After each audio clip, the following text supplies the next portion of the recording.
बिहार चुनाव की दूसरी और आखिरी फेज ने तोड़े सारे रिकॉर्ड। अब तक 67% से ज्यादा वोटिंग हुई। सबसे ज्यादा सीमांचल के इलाकों में मतदान हुआ। किशनगंज में रिकॉर्ड 76% वोटिंग। पिछले विधानसभा चुनाव के मुकाबले औसतन 13.5% की ग्रोथ। एनडीए को पूर्ण बहुमत दिलाने में लगी है बिहार की जनता। डिप्टी सीएम सम्राट चौधरी ने जताया भरोसा। बिहार विधानसभा चुनाव के दूसरे चरण के लिए मतदान। 20 जिलों की 122 सीटों पर वोटिंग। 1302 उम्मीदवारों की किस्मत दांव पर। दूसरे चरण में कई दिग्गजों की साख दांव पर है। पूर्व डिप्टी सीएम रेणु देवी, तारकिशोर प्रसाद, चुनावी मैदान में कांग्रेस नेता अजीत शर्मा समेत कई बड़े नेताओं की सीट पर भी वोटिंग। कटिहार में वोटिंग को लेकर के मतदाताओं में दिखा उत्साह। पोलिंग बूथों पर सुबह से ही लग रही है वोटर्स की लंबी कतार। बीजेपी सांसद संजय जायसवाल ने बेतिया में वोट डाला। 14 नवंबर को आएंगे रिजल्ट। मोतिहारी में मतदान केंद्रों पर लगी रही वोटर्स की कतार। वोटिंग के लिए लोगों में दिखा खासा उत्साह। कटिहार से बीजेपी प्रत्याशी और पूर्व डिप्टी सीएम तारकिशोर प्रसाद ने मतदान किया। पप्पू यादव ने कई बूथों पर वोटिंग मशीन खराब होने का दावा किया। बोले कि कई मतदान केंद्रों पर मशीन खराब है। लोकतंत्र में ये गलत बात है। कई बूथों पर वोटर्स पर लाठीचार्ज भी हो रही है। आरजेडी नेता मृत्युंजय तिवारी ने बिहार में बदलाव का दावा किया। बोले कि जनता इस बार बदलाव के लिए वोट कर रही है।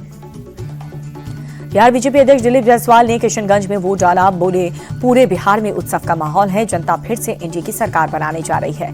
बीजेपी नेता शहनवाज हुसैन ने सुपौल में डाला वोट। पत्नी ने भी मतदान किया। केंद्रीय मंत्री सतीश चंद्र दुबे ने नरकटियागंज में मतदान किया। चुनाव में एनडीए की जीत का दावा किया। एलजेपी रामविलास पार्टी के सांसद राजेश शर्मा ने मतदान किया। भागलपुर के पोलिंग बूथ पर वोट डाला। केंद्रीय मंत्री जितन राम मांझी ने एनडीए के पक्ष में वोट देने की अपील की। बोले कि इससे अच्छी सरकार हो ही नहीं सकती। दूसरे चरण के मतदान को लेकर के उपेंद्र कुशवाहा बोले मतदान को लेकर के लोगों में काफी उत्साह है। एनडीए के पक्ष में परिणाम आना निश्चित है। जनसुराज के प्रमुख प्रशांत किशोर ने मतदान किया। सासाराम की पोलिंग बूथ पर वोट डाला। बिहार के सासाराम में दूसरे चरण के मतदान के दौरान प्रशांत किशोर ने कहा कि आज 65% से ज्यादा लोग मतदान करेंगे और नया रिकॉर्ड बनेगा। बिहार कांग्रेस अध्यक्ष राजेश राम ने औरंगाबाद में किया मतदान। ई रिक्शा से पहुंचे मतदान केंद्र। संजय जायसवाल ने एनडीए को 200 से ज्यादा सीट मिलने का दावा किया। बोले एनडीए के पक्ष में लोगों ने मतदान किया है। अररिया में एक पोलिंग बूथ पर जबरदस्त हंगामा हुआ। बीजेपी कांग्रेस के समर्थक के बीच हाथापाई। कांग्रेस ने बीजेपी पर कांग्रेस मतदाताओं को पिटाई का आरोप लगाया। महुआ को लेकर के तेज प्रताप यादव बोले महुआ हमारे नाम से जाना चाहता है और किसी के नाम से नहीं। हमारी जीत निश्चित है। धमाके के बाद कल पहली बार होगी कैबिनेट कमेटी ऑन सिक्योरिटी की बैठक। पीएम मोदी की अध्यक्षता में होगी मीटिंग। दिल्ली धमाके पर प्रधानमंत्री मोदी ने दुख जताया। भूटान में बोले दोषियों को बख्शेंगे नहीं। पीएम मोदी बोले रात भर एजेंसिया के संपर्क में था। षड्यंत्रकारियों को बख्शेंगे नहीं। हमारी एजेंसियां इस षड्यंत्र की तह तक जाएगी। दिल्ली धमाके के बाद गृहमंत्री अमित शाह के आवास पर हुई हाई लेवल मीटिंग। गृह सचिव, आईबी डायरेक्टर, डीजी एनआईए समेत कई बड़े अधिकारी भी मौजूद रहे। अमित शाह का अधिकारियों को क्लियर कट मैसेज। कहा कि गुनहगारों को किसी भी हाल में पकड़ करके लाओ। दोषियों को सख्त से सख्त सजा मिलेगी। राष्ट्रपति द्रौपदी मुर्मू ने होम मिनिस्टर अमित शाह से बात की। ब्लास्ट केस में जांच का अपडेट लिया। धमाके की कड़ियां सुलझाने में लगी है जांच एजेंसी। एफएसएल ने क्राइम स्पॉट में 42 सैंपल कलेक्ट किए। i20 कार के टायर और चेसिस की भी होगी जांच। दिल्ली धमाके का नया सीसीटीवी आया सामने। ब्लास्ट के बाद इधर भागते दिखे लोग।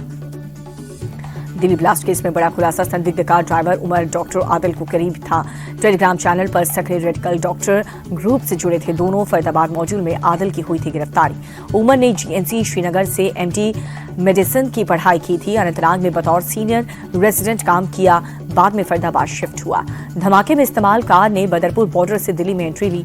कई इलाकों का चक्कर लगाने के बाद लाल किले के पास पहुंची थी कार। दिल्ली धमाके में संदिग्ध उमर की नई तस्वीर सामने आई। धमाके वाली कार को उमर ही चला रहा था। सूत्रों के मुताबिक डॉक्टर उमर करीब 3 घंटे तक पार्किंग में ही बैठा रहा। किसी के निर्देश का भी वेट कर रहा था उमर। मोहम्मद उमर की फरीदाबाद मामले में हो रही थी तलाश। काले रंग का मास्क पहन करके चला रहा था i20 car driver doctor Umar के परिवार पर भी पुलिस की नजर। पुलवामा से उसके पिता को हिरासत में लिया गया। एक आईजी पुलवामा निवासी के नाम पर मिली है। सूत्रों के मुताबिक आतंकी हमले के लिए बार बार ओनरशिप बदली। दिल्ली धमाके में इस्तेमाल कार का बोनेट खुला था। एजेंसियों को बोनेट के अंदर विस्फोटक होने की आशंका। ब्लास्ट वाली कार का नया सीसीटीवी आया सामने। पोल्यूशन चेक कराते दिखे 3 लोग। तारिक के नाम पर ही उमर ने कार खरीदी थी। सीसीटीवी 29 अक्टूबर का। धमाके की जांच में जुटी पुलिस को मिली कई अहम सुराग। धमाके वाली कार के मालिक कई बार बदले गए हैं। कार के कई ट्रांसफर, फर्जी आईटी कार्ड्स भी हुए। दिल्ली ब्लास्ट केस में आमिर नाम के शख्स की तस्वीर सामने आई। आमिर ने ही तारिक को कार दी थी। धमाके में इस्तेमाल कार तारिक ने खरीदी थी। पुलिस ने पुलवामा से तीनों को हिरासत में लिया। दिल्ली धमाके को लेकर जम्मू कश्मीर में पूछताछ जारी। जम्मू कश्मीर पुलिस की तारिक मुजम्मिल और आमिर से पूछताछ। दिल्ली पुलिस की टीम फरीदाबाद के अल फलाह यूनिवर्सिटी पहुंची। यूनिवर्सिटी की एचआर से पूछताछ, 3 लोगों को हिरासत मिली। दिल्ली ब्लास्ट केस में तीनों की भूमिका संदिग्ध। अल फलाह यूनिवर्सिटी के 52 लोगों से फरीदाबाद पुलिस ने की पूछताछ। संस्था के 6 लोगों को भी हिरासत में लिया। व्हाइट कॉलर टेरर मॉड्यूल में गिरफ्तार डॉक्टर शाहीन के घर पर जानकारी मिली। लखनऊ के लालबाग इलाके में पुलिस की रेड, लेडी डॉक्टर की कार से मिली थी AK-47। गिरफ्तार लेडी डॉक्टर के परिवार से पुलिस की पूछताछ। भाई परवेज के घर पर छापेमारी। डॉक्टर मुजम्मिल में जम्मू कश्मीर पुलिस की पूछताछ। मुजम्मिल की निशानदेही पर ही फरीदाबाद से 2900 किलो विस्फोटक मिला था। कार से राइफल, पिस्टल, जिंदा कारतूस मिले थे। कैमरे से वॉकी टॉकी, 20 टाइमर, 20 बैटरी भी बरामद। पुलवामा का रहने वाला था मुजम्मिल। डॉक्टर मुजम्मिल के भाई का बयान, कहा कि मुजम्मिल के आतंकी गतिविधियों को लेकर के कोई जानकारी नहीं है। पिता की सर्जरी के लिए मुजम्मिल जून में आखिरी बार आया था। फरीदाबाद पुलिस ने का अल फलाह यूनिवर्सिटी के आसपास गांव में तलाशी अभियान। 4 लोगों को हिरासत में लिया, चारों कश्मीर के रहने वाले। फरीदाबाद मॉड्यूल में शामिल महिला डॉक्टर शाहीन की तस्वीर सामने आई। भारत में जैश की महिला विंग प्रमुख है शाहीन। धमाके के बाद यूपी से लेकर के दिल्ली तक हाई अलर्ट। लखनऊ में ATS, जम्मू कश्मीर और यूपी पुलिस ने तेज की छापेमारी। लखनऊ में एक डॉक्टर के घर पर छापेमारी। यूपी ATS और जम्मू कश्मीर पुलिस ने डॉक्टर परवेज के यहां छापा मारा। छापेमारी में एजेंसी ने कई अहम दस्तावेज बरामद किए। परवेज का डॉक्टर मुजम्मिल से भी रिश्ते होने का शक। NIA की टीम भी धमाके वाली जगह पर पहुंची। जांच में जुटी NSG स्पेशल सेल समेत कई एजेंसियां कर रही हैं मामले की जांच। धमाके के बाद लाल किला मेट्रो स्टेशन को चारों तरफ से किया गया सील। गेट नंबर 1 पर 4 को किया गया बंद। दिल्ली धमाके में अमोनिया नाइट्रेट का इस्तेमाल। सूत्रों के हवाले से खबर, ब्लास्ट में फ्यूल, ऑयल और डेटोनेटर का भी उपयोग हुआ। एजेंसियों को दिल्ली ब्लास्ट में फिदायन हमले का शक है। कार में मारे जाने वालों का DNA टेस्ट कराएगी पुलिस की टीम। दिल्ली पुलिस ने बदरपुर से लाल किले के रूट की मैपिंग की है। बदरपुर बॉर्डर से सुनहरी मस्जिद तक CCTV की जांच। 200 पुलिसकर्मियों की टीम ने CCTV फुटेज खंगाले। CCTV के आधार पर 13 लोगों से पूछताछ। दिल्ली में अगले आदेश तक पर्यटकों के लिए लाल किला बंद हुआ। दिल्ली धमाके के बाद प्रशासन का फैसला। लाल किले के पास घटनास्थल पर भारी संख्या में रैपिड एक्शन फोर्स के जवान तैनात। धमाके के बाद पूरी दिल्ली में सुरक्षा सख्त। कल हुए ब्लास्ट में 12 लोगों की मौत हुई थी। दिल्ली धमाके के बाद जम्मू कश्मीर में सुरक्षा सख्त। अनंतनाग में पुलिस ने बैरिकेडिंग करके गाड़ियों की तलाशी ली। दिल्ली धमाके के बाद यूपी में अलर्ट जारी। लखनऊ में सुरक्षा सख्त। विधानसभा के बाहर भारी संख्या में पुलिस बल तैनात। दिल्ली धमाके के बाद अहमदाबाद एयरपोर्ट अलर्ट। यात्रियों के लिए नई एडवाइजरी जारी की। केंद्रीय मंत्री नितिन गडकरी ने दिल्ली धमाके की घटना को दुर्भाग्यपूर्ण बताया। बोले, हादसे को सरकार ने गंभीरता से लिया। बाबा बागेश्वर ने दिल्ली धमाके की कड़ी निंदा की है। पीड़ितों के लिए शोक संवेदना भी व्यक्त की है। बोले, कट्टर मजहबी पंथ की विचारधारा की सोच पर लगाम लगाने के लिए सनातनियों को एक होना ही होगा। शहनवाज हुसैन ने दिल्ली ब्लास्ट पर दुख जताया। बोले कि सुरक्षा एजेंसियों पर पहलुओं से जांच कर रही है। आरोपियों को बख्शा नहीं जाएगा। दिल्ली धमाके पर कांग्रेस नेता पवन खेड़ा ने दुख जताया। बोले कि देश के लिए ये चिंता और भय का माहौल। दिल्ली ब्लास्ट पर सियासत शुरू हो गई है। कांग्रेस ने पीएम के भूटान दौरे पर सवाल उठाए। तारिक अनवर बोले, देश में इतनी बड़ी घटना होने के बावजूद पीएम ने भूटान दौरा स्थगित क्यों नहीं किया। सपा नेता अबू आजमी की सरकार से अपील, 6 महीने में ब्लास्ट के दोषियों को पकड़ करके फांसी पर लटकाएं। 2 दिन के भूटान दौरे पर पीएम मोदी वैश्विक शांति प्रार्थना महोत्सव में शामिल हुए। SIR पार्ट 2 के खिलाफ याचिका पर सुप्रीम कोर्ट में सुनवाई। सुप्रीम कोर्ट ने चुनाव आयोग से 26 नवंबर तक जवाब मांगा। पश्चिम बंगाल विधानसभा में विपक्ष के नेता शुभेंदु अधिकारी का बयान। बोले कि राज्य सरकार बांग्लादेशी मुस्लिम घुसपैठियों को संरक्षण दे रही है। शिक्षक भर्ती घोटाले में जेल में बंद बंगाल के पूर्व मंत्री पार्थ चैटर्जी की रिहाई। 3 साल के बाद मिली जमानत। बलरामपुर दौरे पर सीएम योगी आदित्यनाथ मां पाटेश्वरी मंदिर में परिसर में गायों को चारा खिलाया।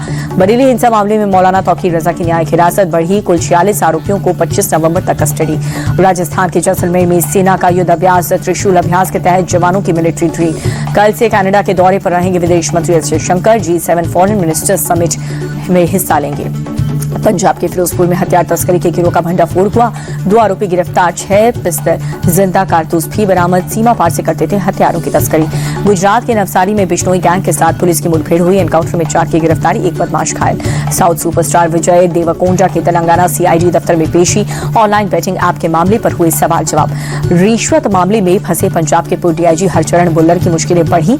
20 नवंबर तक बढ़ाई गई है न्यायिक हिरासत। अमेरिकी राष्ट्रपति डोनाल्ड ट्रंप ने भारत के साथ नई ट्रेड डील का ऐलान किया। कहा कि ये समझौता पिछले समझौते से काफी अलग होगा। एक उचित ट्रेड डील होगी। राष्ट्रपति ट्रंप ने कहा कि अभी भारत के लोग मुझे पसंद नहीं करते हैं, लेकिन इस डील के बाद वो हम पे फिर से प्यार करने लगेंगे। ये डील सभी के लिए फायदेमंद होगी। तेजी के साथ बंद हुआ शेयर बाजार। सेंसेक्स 335 और निफ्टी 120 अंक कुचला। अमेरिकी डॉलर के मुकाबले रुपए में 16 पैसे की तेजी आई। $1 का भाव 88 रुपए 57 पैसा। सोने के भाव में 1,987 रुपए की बढ़त। 24 कैरेट सोने का रेट 1,22,087 रुपए हुआ और चांदी के दाम में 2,700 रुपए की उछाल। 1 किलो चांदी का रेट 1,50,975 रुपए।